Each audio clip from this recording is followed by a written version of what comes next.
Hello and welcome to Seeing Jesus with Paul Miller. I'm Liz Boberil and I'm here with Paul Miller and our colleague John Horry, who trains church leaders in the U.S. and Asia. We have begun a new series where we're looking at the passion of Jesus. We're looking at this last part of his life. And in our conversation, in our last episode, we looked at two stories where you see very clearly the disciples are interested in solidifying their position, maybe being promoted, who's leading, who's going to sit at Jesus's right and left. And we see Jesus's response is really calling them to a very different way of living. And so we're going to pick up these stories again, looking at the Last Supper. Paul, anything else you want to say to set the stage here? No, just go ahead and jump into the text, Sure. Liz, and then I'll explain this stage a little bit. I'm going to be reading from Luke 22 and John 13. Okay, so from Luke 22, 24 to 27, this is going to sound familiar from our last conversation. Also, a dispute arose among them as to which of them was considered to be greatest. Jesus said to them, "The kings of the Gentiles lord it over them, and those who exercise authority over them call themselves benefactors. But you are not to be like that. Instead, the greatest among you should be like the youngest, and the one who rules like the one who serves. For who is greater, the one who is at the table or the one who serves? Is it not the one who is at the table? But I am among you as one who serves." And from John 13. So he got up from the meal, took off his outer clothing, and wrapped a towel around his waist. After that, he poured water into a basin and began to wash his disciples' feet, drying them with a towel that was wrapped around him. When he had finished washing their feet, he put on his clothes and returned to his place. "Do you understand what I have done for you?" he asked them. "You call me teacher and Lord, and rightly so, for that is what I am. Now that I, your Lord and teacher, have washed your feet, you also should wash one another's feet. I have set you an example that you should do as I have done for you." Thank you, Liz. There is what we're looking at is two different scenes or from the Last Supper. And as Liz pointed out when she was reading the text, that the text from Luke 22 is very close to the text from of when James and John and their mom do a power play. And, scholars, especially liberal ones, get bent out of shape and say, well, there's two different, this is really the same incident. And actually, if you've been a parent, you repeat yourself a lot. If you're a manager, you repeat yourself a lot. I mean, these scholars, I'm talking about the liberal ones in particular, who have this rigid view of community and language. You just don't know how much repetition goes on within communities. I mean, it's kind of how you build the sinew of a community. And so I just think these guys are odd the way they lack a feel for what life is like.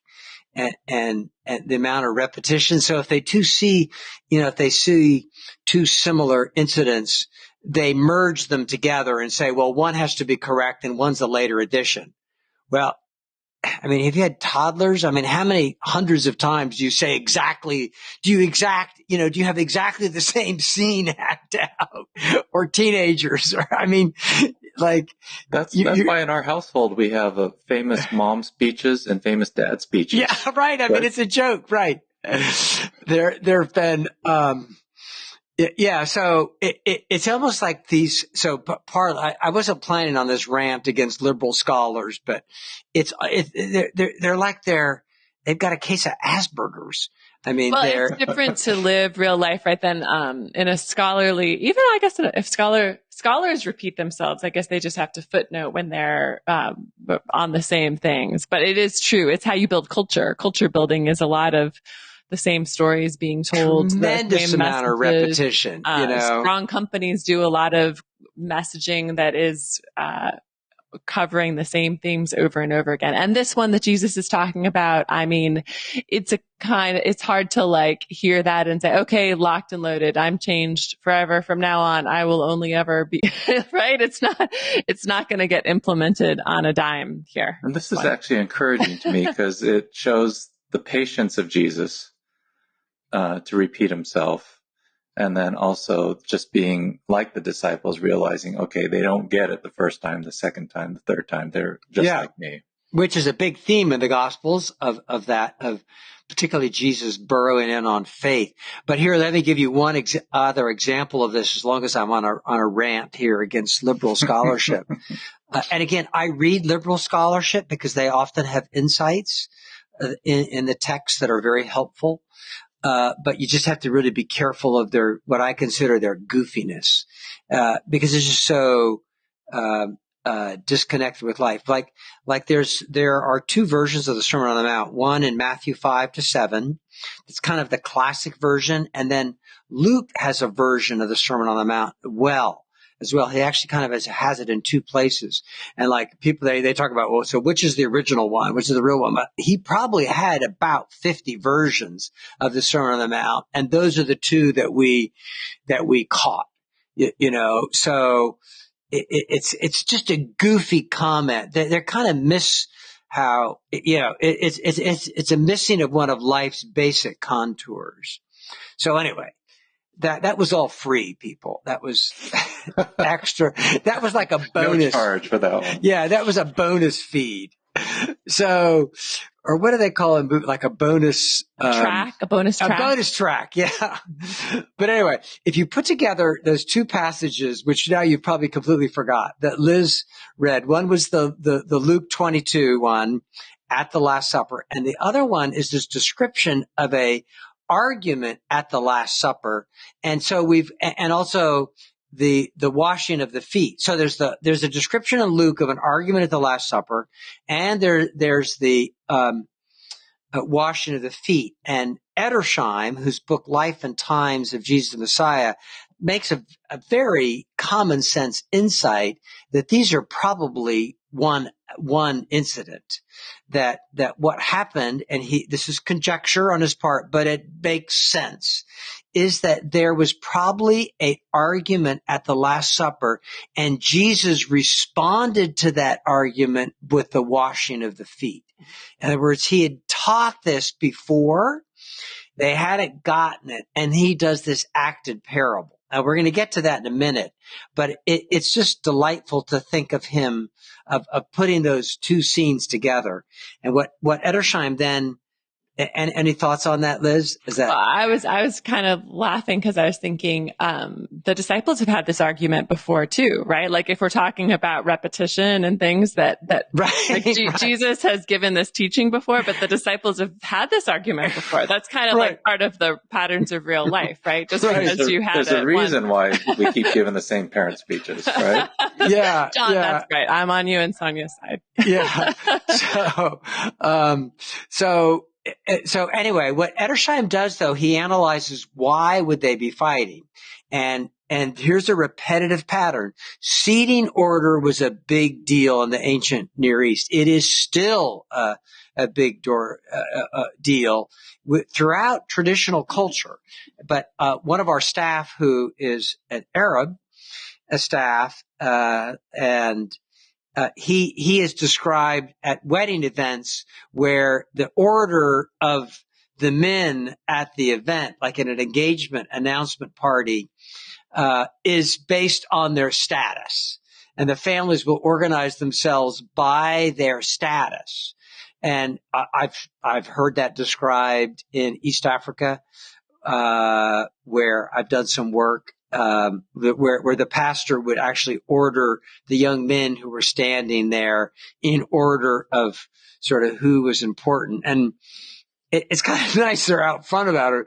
We're doing the same thing mentally, and they're just sort of doing it openly. Right. Well, and even in American, like seated wedding receptions, anything like that, there's a lot of care and thoughtfulness about who's with who and that we are attentive to it in that directly in that context. Well, in the Asian context, you can't put certain family members near the door where the food is coming out. They've got to be as close as possible to the bride and groom. And yeah, it's very much a part of. Yeah, I just remember I was at a Asian wedding in our family, and in the UK, I guess a year ago, and I got placed in a nice seat, and I did go down to another Asian friend of mine and point out where I was seated, just in case there was any confusion on his part. Who was a friend. Cue Jesus' speech again for you, Paul. Yeah. Anyway, so Edersheim points out there's a couple interesting things if you put together that John passage and the Luke passage. They are odd. One of the things that's so it's the location of Peter, Judas, and John, and the location. So they're at a triclinium. So a triclinium is a 3-sided table, so the servants could come into the middle and serve people easily. Sort of like a U shape. It's like a U shape. Yeah. Thank you. The opposite, not quite a J curve. It's just the J. Yeah. So and as you're facing the U, the open part of the U as a servant, the place of honor is on the left side of the table, and the seating order kind of goes down all the way around, curves around to the right side of the table as you're facing the opening of that U. So Jesus would be on the left side, and then there would be two positions: the place of honor on his. I have to get this straight.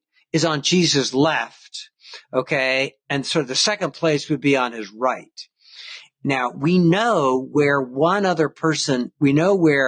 John is seated because he leans back against Jesus. And John describes that. It's actually kind of how he calls himself, the person who leaned back against Christ at the Last Supper. And then, so that would place John to Jesus' right.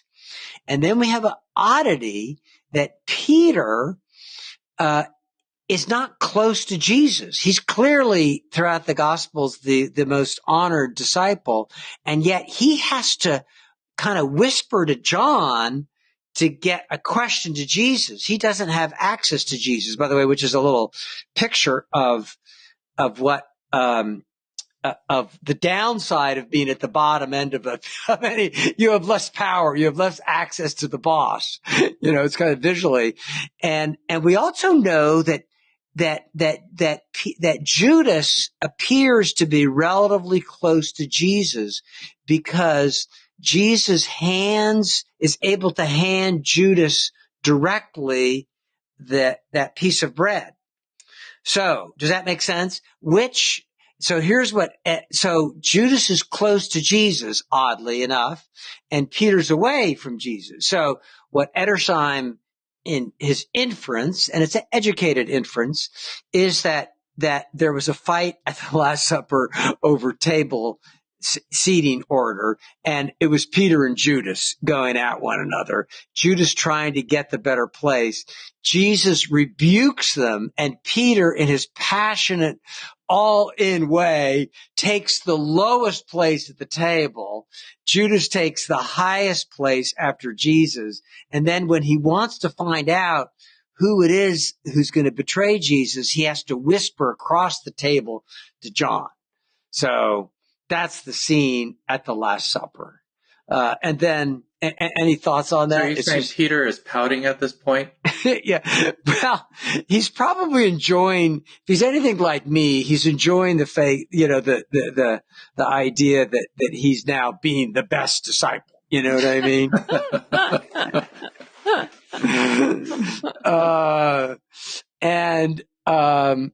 So, I mean, it's conjecture, but it actually makes sense. It makes sense of the whole scene.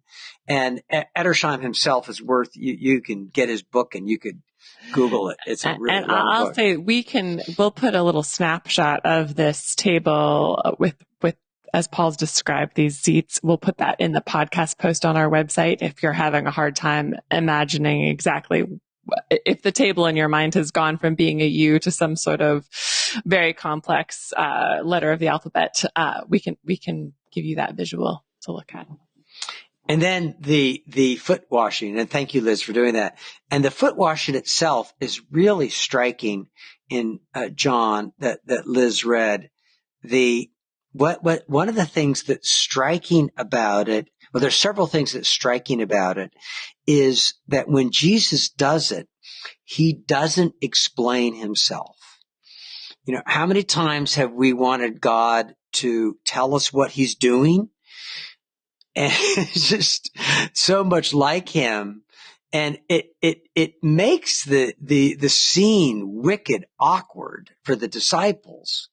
I mean, I'd be awkward if I were Jesus, because all he doesn't do anything. He just gets up from table and I think you can tell.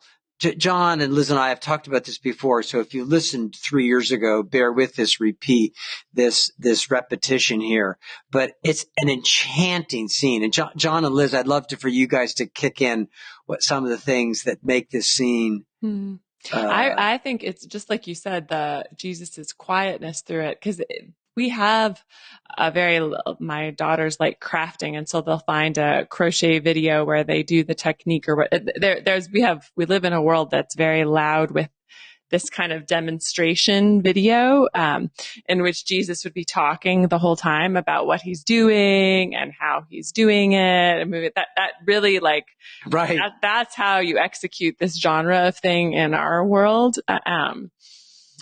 But so the silence of Jesus through it does, I can feel the awkwardness of the disciples. As the communication disciple, I also would be like, let's talk about this a little bit. That's right. Some while you're doing this. Well, I think, and then if you connect this account in the account in Luke 22 and you go back to Luke 14, that's where Jesus tells the parable of the wedding feast. And talking about jockeying for different positions and take the lower place. So it's not like he hasn't talked about these things in a variety of contexts, in a variety of ways.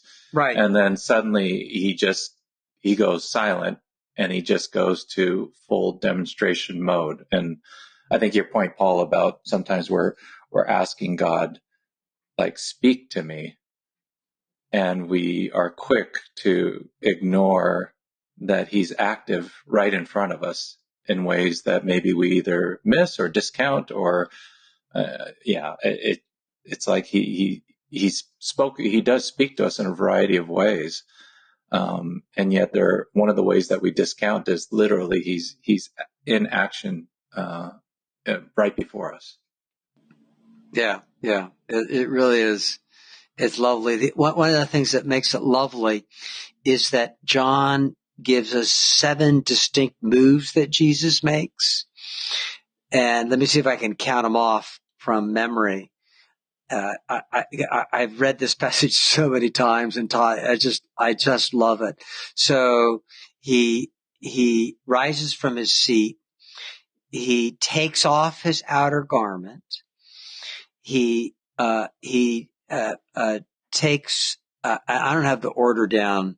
You're good so far. Yeah. He fills a basin with water. Takes the towel. And takes a towel. And, Liz, you're going to have to help me here. Keep going. He takes the towel, he ties it around his waist, and then he pours the water to the basin.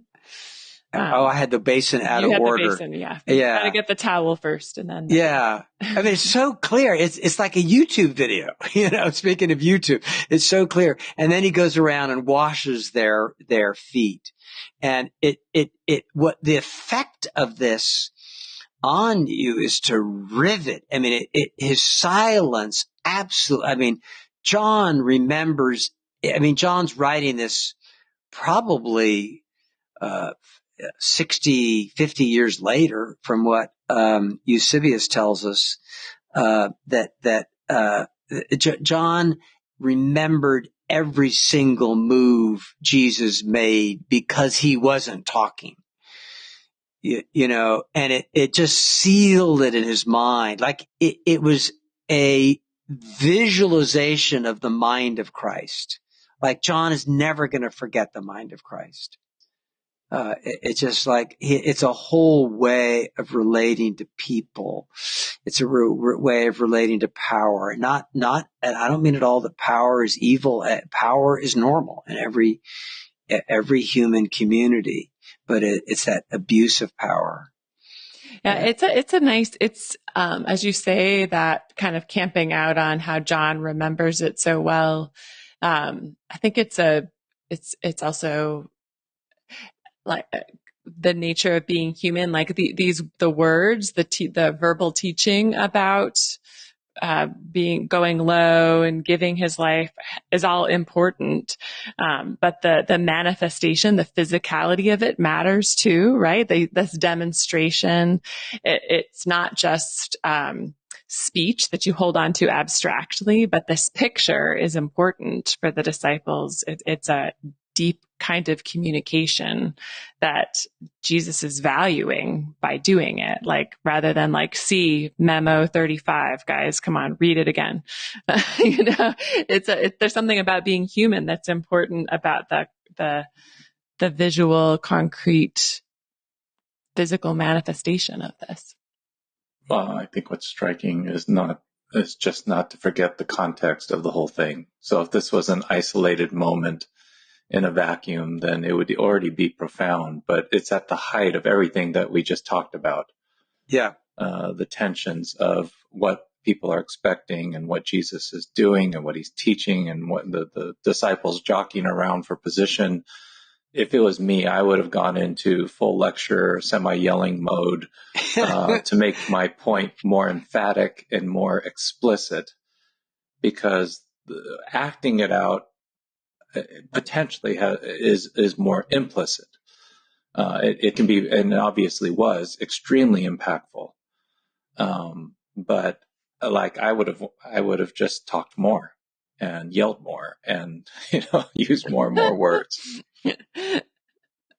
Right.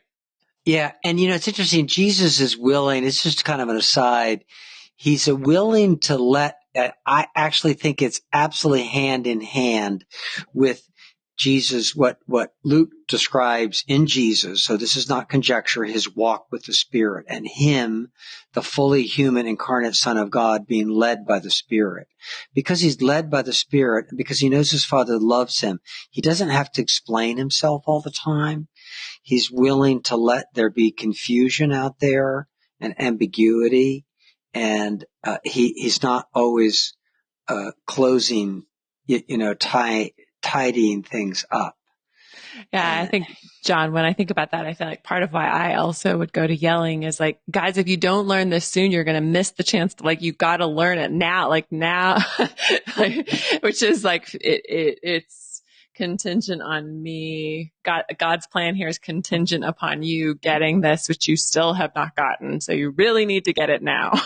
Yeah. And I think there's an ease in Jesus at this moment. Yeah. As profound as it is, there's an ease because he is doing something, but because he is so tethered to his Father's love and working in the Spirit, that he doesn't have to tie everything with a bow and have everything finalized at that very moment. It's not like he hasn't been teaching this stuff. It's not like they're going to get it at this moment. And yeah, I think there's an ease that he's doing what's appropriate and the most loving at that very moment, and to be able to rest in the Father's plan and purposes for the story that he's writing. Yeah.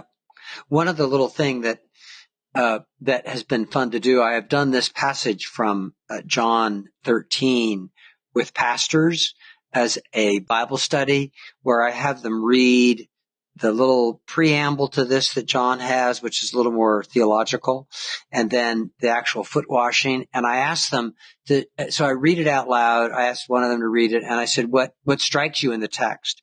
95% of the responses, and I have the reading balance between the little preamble and the text. of the foot washing, 95% of their responses are on the theological preamble. And I've only, I think, one or two people, and I've done this about a dozen times, have actually mentioned the foot washing. And I think it's because they overweight our training is to overweight the theological and dismiss the personal. And that's not a weakness of the theological. It's a weakness of how narrowly we've defined good theology. Like, that's good theology, the foot washing, and you'll see that kind of reference to all through. And of course, then there's, and I tell you, just practically that passage on foot washing has helped me a lot. It's just literally so much of our tensions and problems in life is because we are reluctant to be put in the lower place by someone. And it's one thing to take the lower place. It's another thing when someone shoves you down. And like, if you take the lower place, which I'm quoting Jesus, where he says, take the lower place. That's from John, mentioned that in Luke 14. It's just very clarifying. And lower down in the lower place, there are smelly feet. And it helps to know this is where Jesus was. So when I'm going through those kind of situations, it becomes a fellowship. He's down there low, and it becomes a fellowship of his suffering. So the whole scene, and we didn't read this in the text, but if you read John 13, Jesus gets up from his place at the table and goes down into the foot washing. Peter has an argument with Peter. Peter's so passionate and so opinionated. He's just delightful. And that's why he's one of the disciples. That's why he's the chief, is because he's real and he's in love with Jesus. And not afraid to be himself. Like, there's no pretense in him. He is what he is. And then he takes his seat again. And then he explains what he did. But it's clearly a jaker. Like, he's going down into the foot washing, and then he returns to his seat. So it's talking about his descent in humanity and then his future exaltation. So it's a mirror.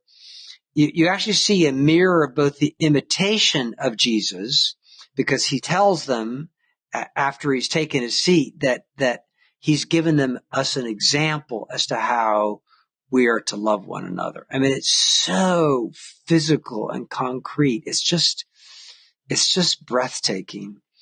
And the other thing is then he is acting out his atonement. So it's both the atonement. He's showing us what, like, the example of his dying love leads to the atonement of his dying love. So it's a beautiful balance between the example of Jesus and the atonement of Jesus. And it's just so important how we constantly need to bring them together and not pull them apart. And again, liberalism tends to sit on the example, and our conservative churches really do both, but we tend to weight the atonement above the example. I mean, you never get at the example unless you have the atonement. But we tend to be like these pastors. I've done this multiple times, and miss the foot washing. And it is his glory. I mean, it's where his beauty shines, and it makes the atonement so physical. Like, you can touch it. It's not weird and sometimes we are so ethereal that just the sheer physicality of the Gospels shows us Jesus' beauty. You're saying, Paul, that foot washing is the cure for floatiness. Yeah, that's right. Paul's where it is. If you've listened before, he offered the floatiness of when it's just up there.